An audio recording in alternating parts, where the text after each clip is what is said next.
we can spend the next, we're finished a little bit early, so we can spend the next 20 minutes taking questions. Is that ever able to you? Okay. And I ask, I'll get to as many of you as I can. I ask you to ask one question and to give everybody a chance to ask. Okay? Marge, you can come up if you want.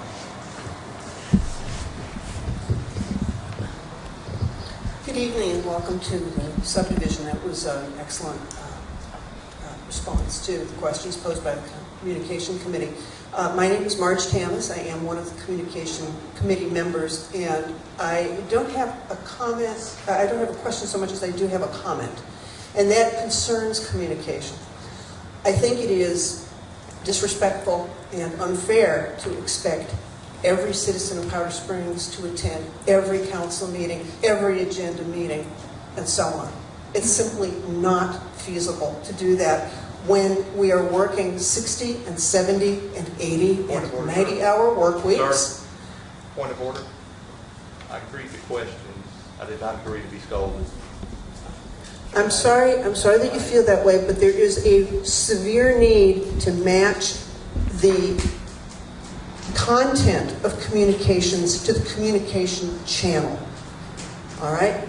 We need to see that urgent communications are communicated in an urgent manner, maybe through text messaging, like the code red thing that has come out.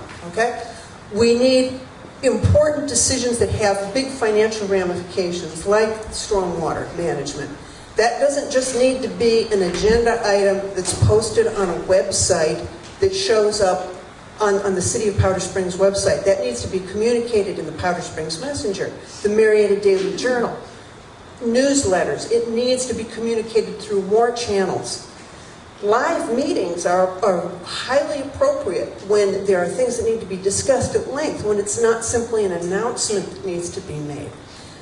We need to make sure that people know what is going to be discussed ahead of time, so that if there are issues that are particularly important to them, they can make the arrangement to take the time off from work and to come to the council meeting or the agenda meeting as appropriate.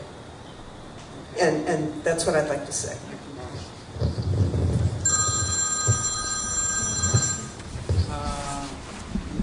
You had your hand up first. Yeah, I just wanted, we didn't get an opportunity really to hear your background or really for you guys to be introduced a little bit. So I would just like each of you to kind of give us just a little bit, tell us a little bit about yourselves and about your background and your qualifications for this position, if you could.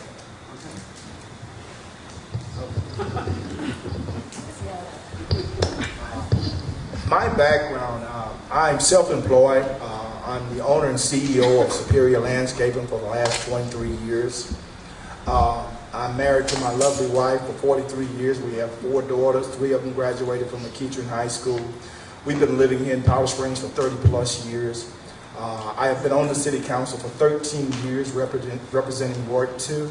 Is that enough for me to go on? No, that's good.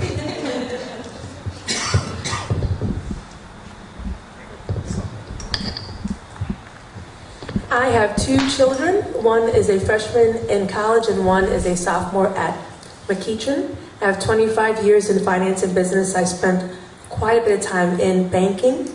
I've started and grown 3 companies. I've hired and trained hundreds of people over 25 years. I was married to my beloved husband for 10 years, and he served our country well in the Army, the Gulf War. So, and I love living here. My cousin is what drew me here, and she has lived in Powder Springs over 30 years and raised her family here. And so I am originally from up north, but I love living in the South, especially because of the winter. So, is that okay? Yes, thank you.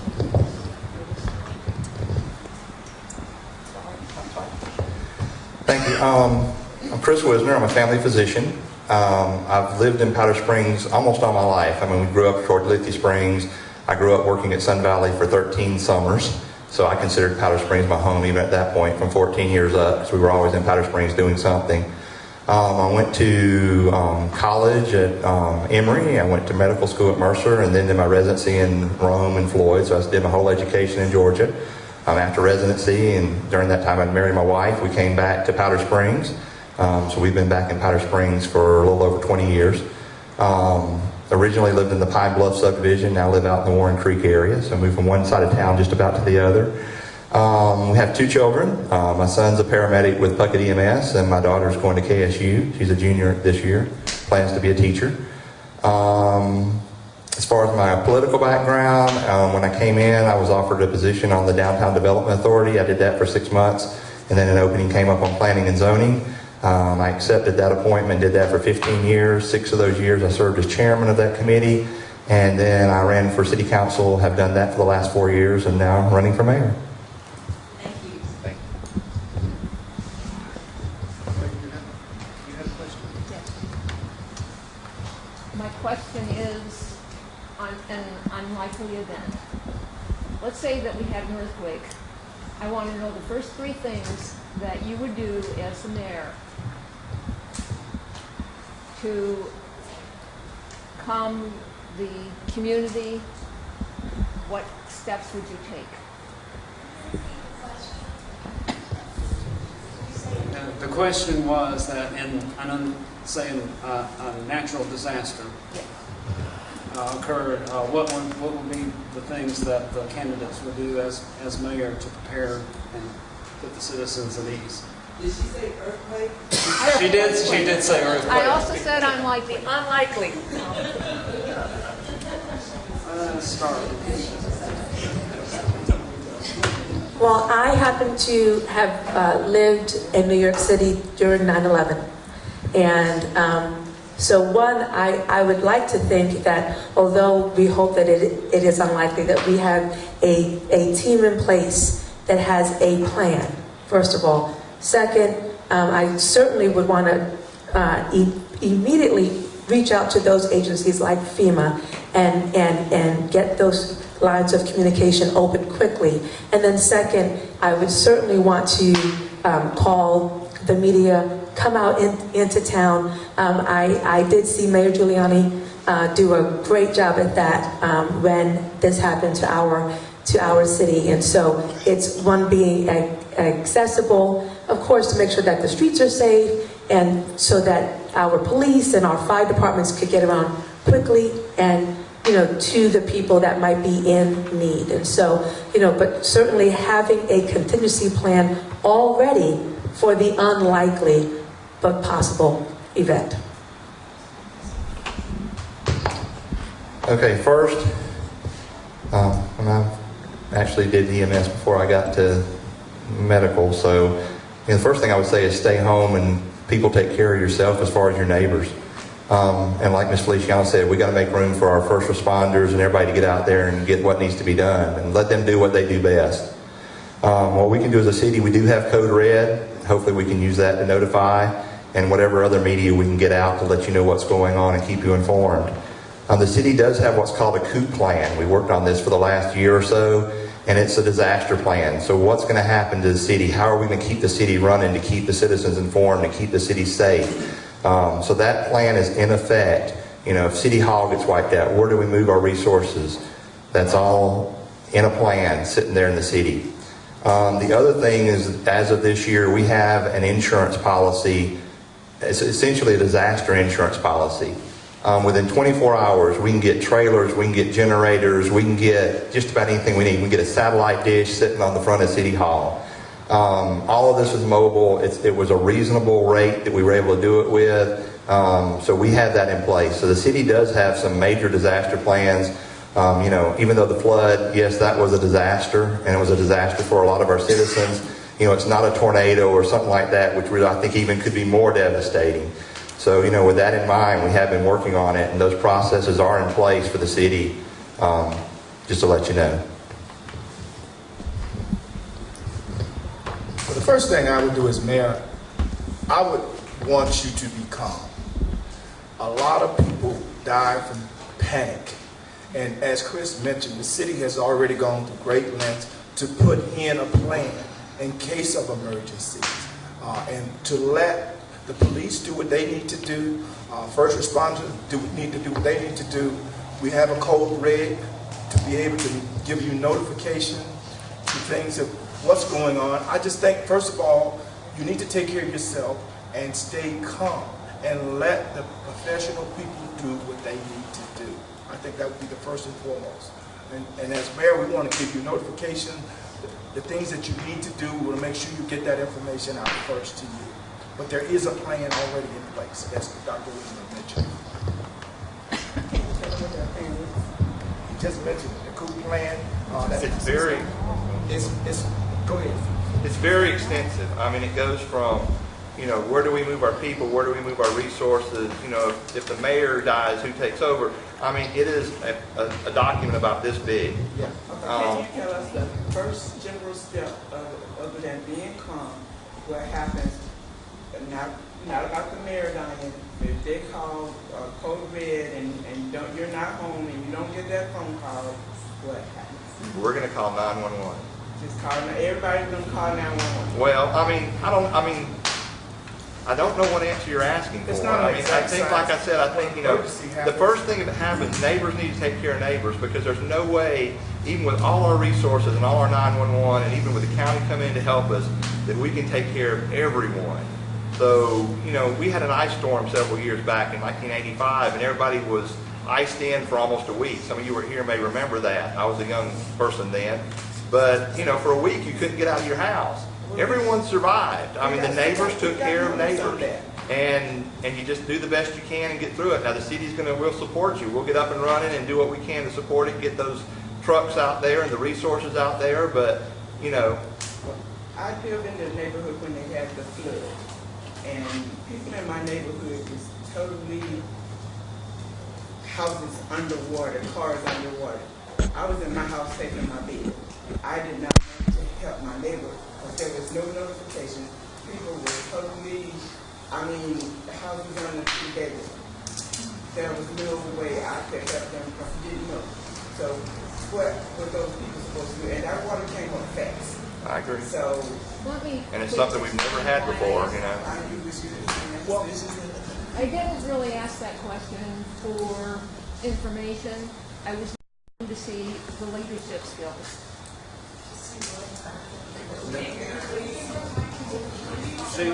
She said that she didn't ask the question specifically for information. She was testing for leadership skills. I still want to know the first name. I would have to ask you. It all depends on what it is that happened. I'm not sure how I would answer that. I mean, it all depends on what it is. I would think. I don't know. All right. Steve, before I get to you, the gentleman behind you has been trying to get in the lock. It's my perception, maybe I'm wrong, but that Powder Springs seems to be flush with cash. We built a theater a few years back for hundreds of thousands of dollars. We put $1 million into a museum. We're planning to put $1 million into a roundabout that I can't figure out why we need it. And I haven't heard anybody talk about concern about growth of government and the cost of government. In the last 12 to 15 years, we've seen the city council and mayor retirement benefits go up 3 times. And I was told about 12 years ago that that wasn't even under discussion. But the first thing that came up when the next term, the first thing that was passed was the retirement and medical benefits increase. So I guess what I'm looking for is nowhere else in the world, in industry, part-time positions get retirement benefits. I just don't get it. And I appreciate the work that everybody puts in. I really think it's important, but it's part-time work. And as we read in the paper today, Dr. Wisner, you're going to be really part-time. You're going to be 1 day a week. And then you're going to rely on the mayor, and you can form a council person to help you. So I guess the mayor's going to be an assistant mayor. That's right. But anyway, What I'd like to hear from each of you is that you will not plan to increase retirement benefits for yourselves and the other city council people. And I'd like to hear that addressed by each.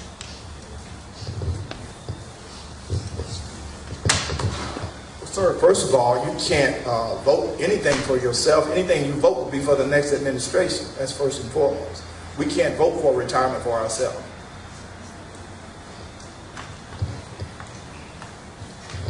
You know, I've been asked if I would ever consider growing this position to a full-time position. And I plan on being a very active mayor, not part-time, although it would be technically part-time because that's what the position calls for. But you can't get done what needs to get done by doing it part-time. And I think as a leader, I would have to lead from the front. I'm not going to ask anyone to do what I wouldn't do myself. I too was very surprised to learn that the mayor and the city council have a pension. I've never heard of that part-time. You know, when you're full-time and this is what you do, then you know that's up for discussion. So at this point, I have no plans on increasing it because I think it's pretty decent where it is right now. But I plan on being very active in time, full-time. I might get part-time pay, but oh well. Okay, right now, to get the pension, you have to be in 8 years. I've been in 4. Hopefully that will become a possibility for me. We'll see what the citizens think. As far as raised, I think it was actually twice. I think when Mr. Beavert left, it was raised once, and I agree it was just raised recently.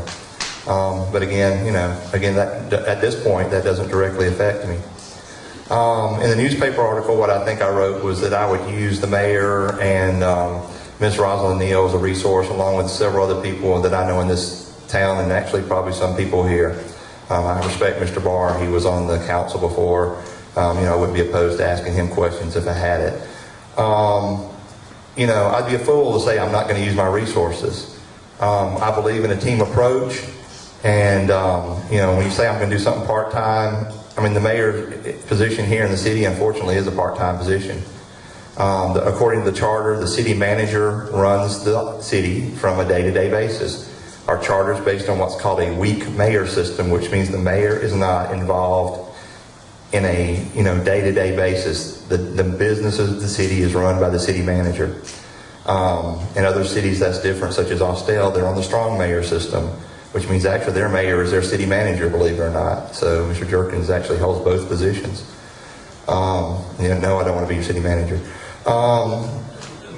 But, you know, you can ask anybody who knows me. I've never done anything halfway. I'm a workaholic. You know, and what I said is I would probably, you know, I would definitely try to commit one solid day. I've got my evenings. I've got my weekends. Tanner, who I work with, knows I'm doing this. Actually, we had a meeting today with the vice president. She is well aware. I have her blessings. She knows I may need time off if I need it. So I don't see as that being an issue. And I think I can give the city what it needs. Thank you.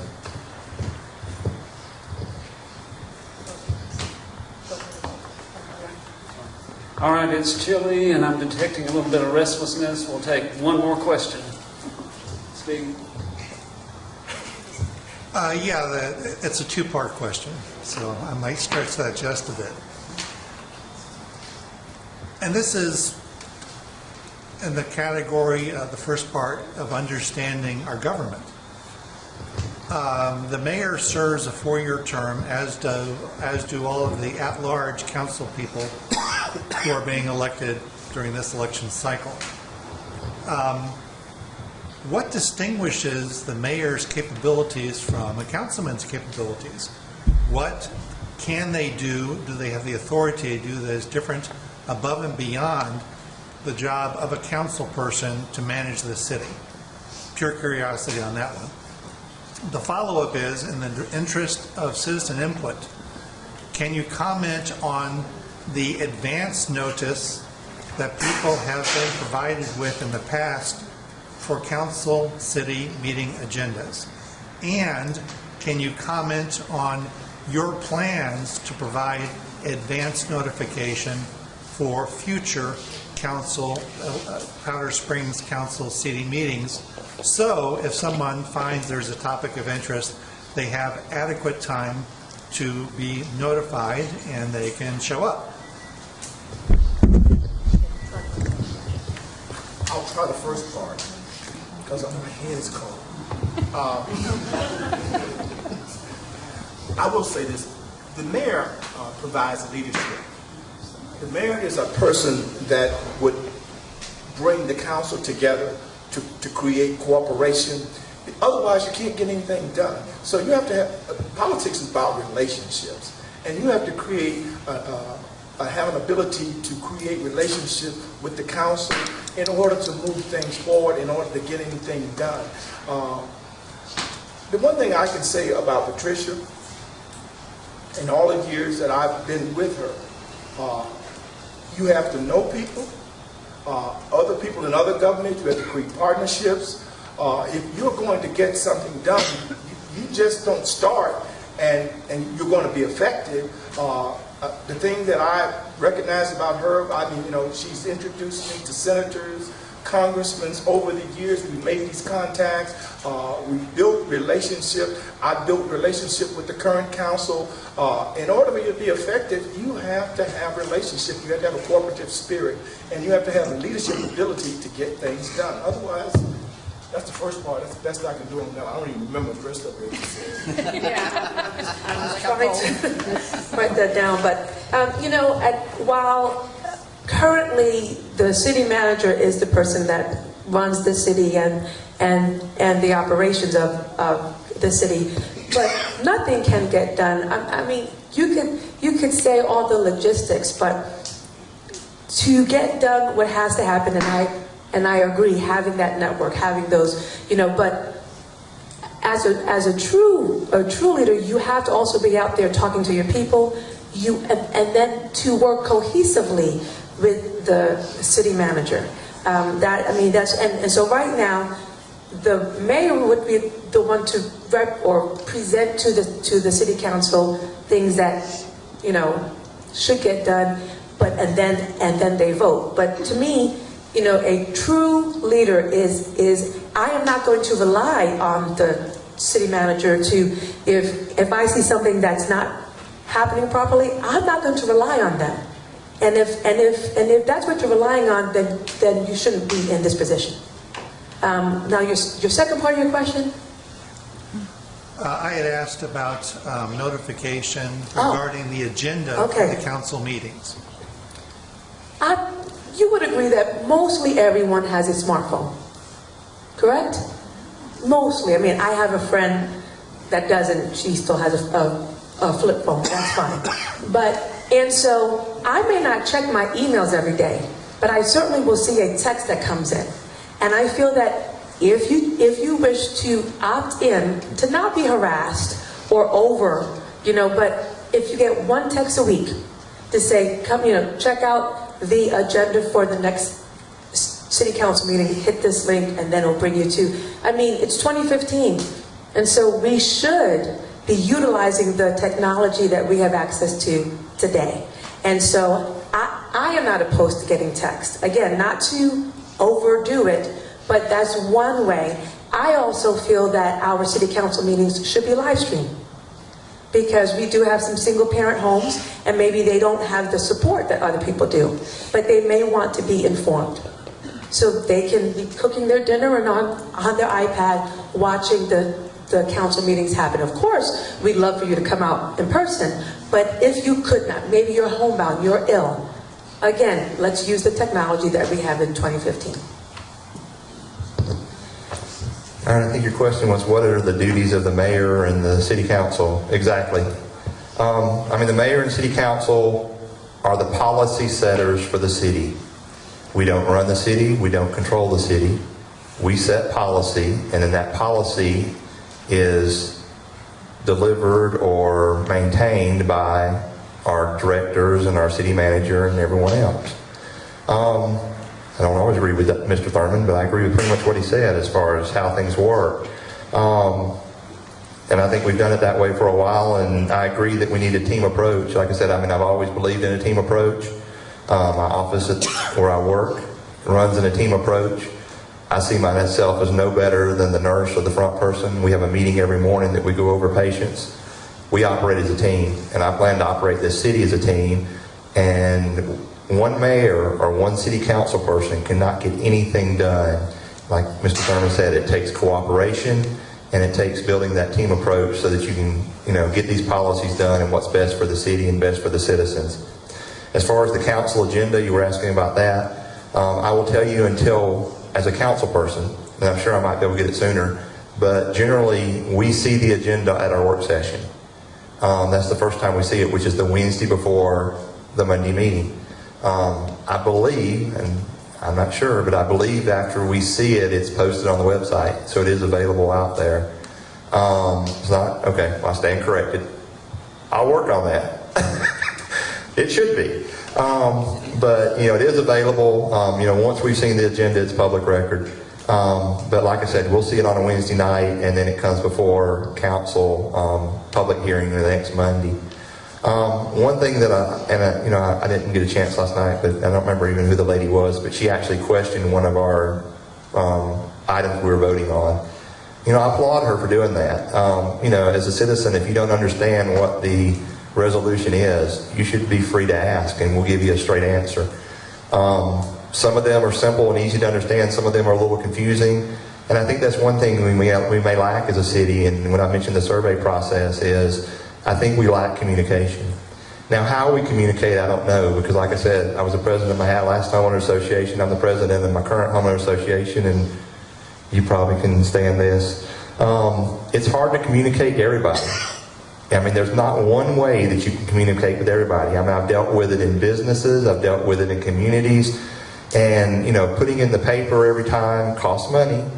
You can do it online a little cheaper, and we try to get stuff online as much as we can. We do have the code red and other things. I don't think you want 100 text messages on things you really don't care about. If you do, we can set up something where you can sign up for it. But, I'm open for any communication ideas we can come up with just to get the information out there. But, it's tough. Like I said, I've dealt with it in many situations, and getting the information out to everybody is kind of hard. And it's always been a dilemma.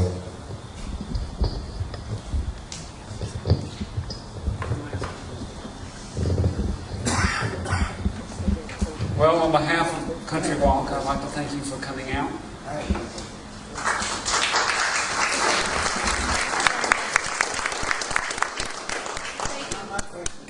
Doctor, anybody want to answer? What's the difference between tough and opportunity? What's the difference between what? Tough and opportunity. I see being tough as an opportunity to fix it. I agree with you. It may not be easy, but it's fixable. That's all I want to hear. Okay, it's fixable. Okay, I can see the candidates are visibly chilly. I'm frozen stiff. Thank you all for coming out tonight.